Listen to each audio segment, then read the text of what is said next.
In 133 BCE, as Tiberius Gracchus fell under the blows of Roman senators, something else died with him. The illusion that Rome's republic belonged to its people. "They call this a republic," Tiberius had shouted to the crowds days earlier. "But look at the men who fight and die for Rome. They wander homeless with their wives and children while wild beasts have their dens. They fight and die to protect the wealth and luxury of others." His murder on those Senate steps, at the hands of the very elite he challenged, marked the beginning of the end. A century later, the Republic would exist only in name, replaced by emperors ruling with absolute power.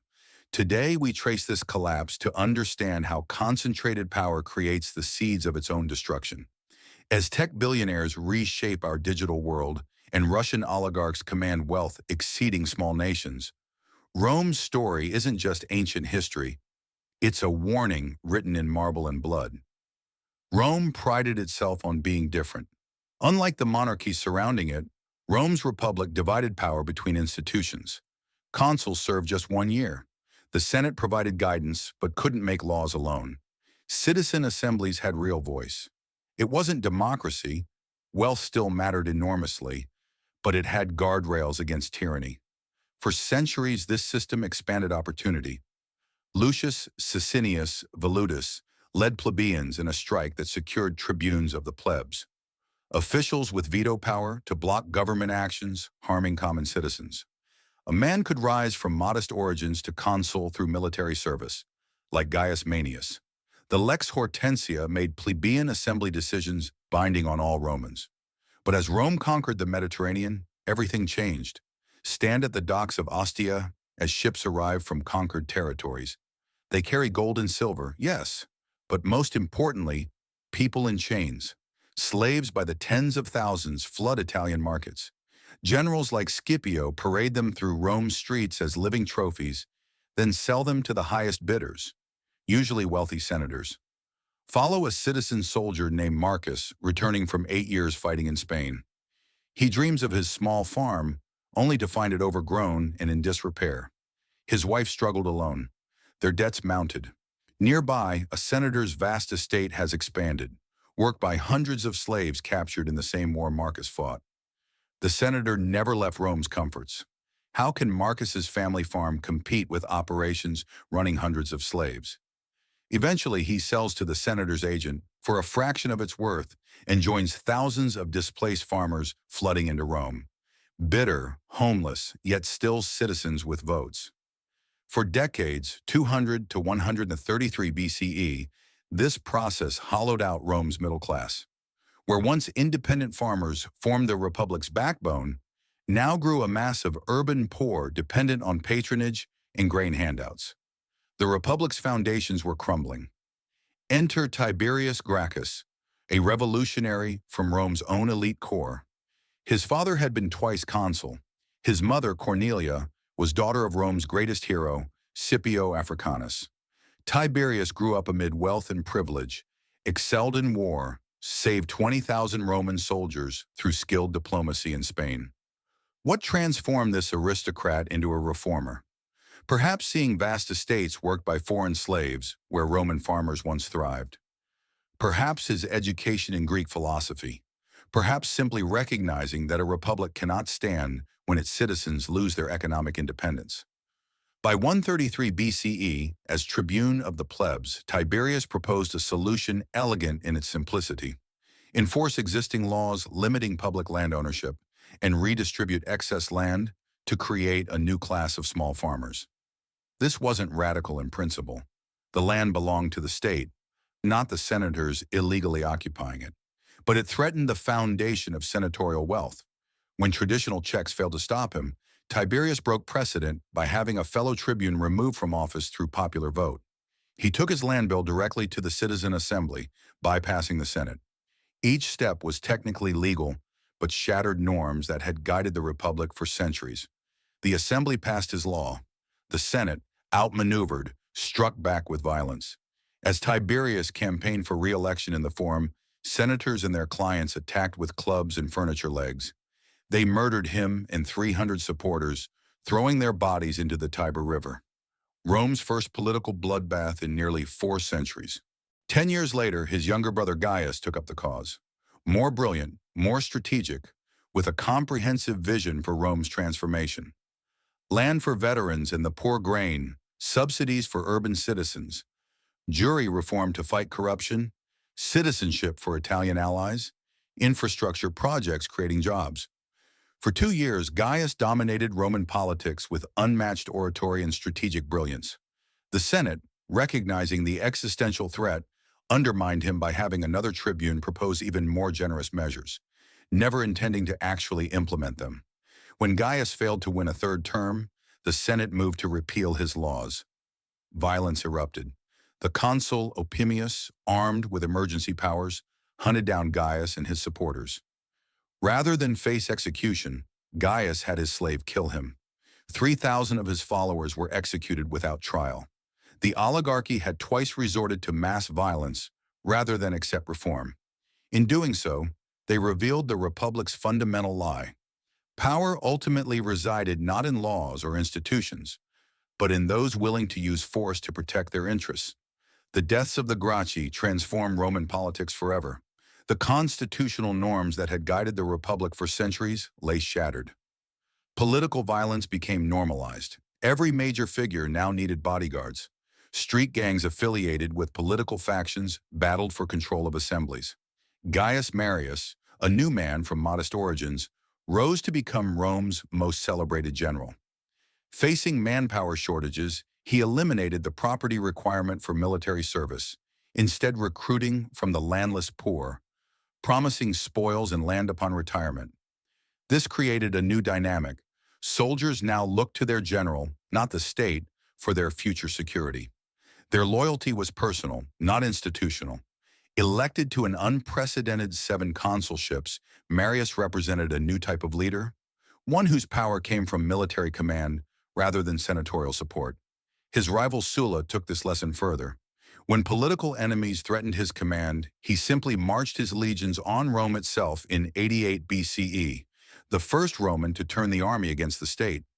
After winning the resulting civil war, he had himself appointed dictator and executed thousands of political opponents. Their names listed on public prescription tablets. Though Sulla eventually resigned his power, believing he had restored the Republic, he had demonstrated that military force could overcome all constitutional barriers. Julius Caesar understood these new realities perfectly. Through brilliant generalship in Gaul, he built enormous wealth and commanded an army fanatically loyal to him personally. When threatened with prosecution, he crossed the Rubicon with his legions in 49 BCE, sparking another civil war. As dictator after his victory, Caesar implemented reforms addressing many issues the Gracchi had identified: land for veterans, grain subsidies, debt relief, citizenship expansion. But these came through autocratic power, not constitutional process.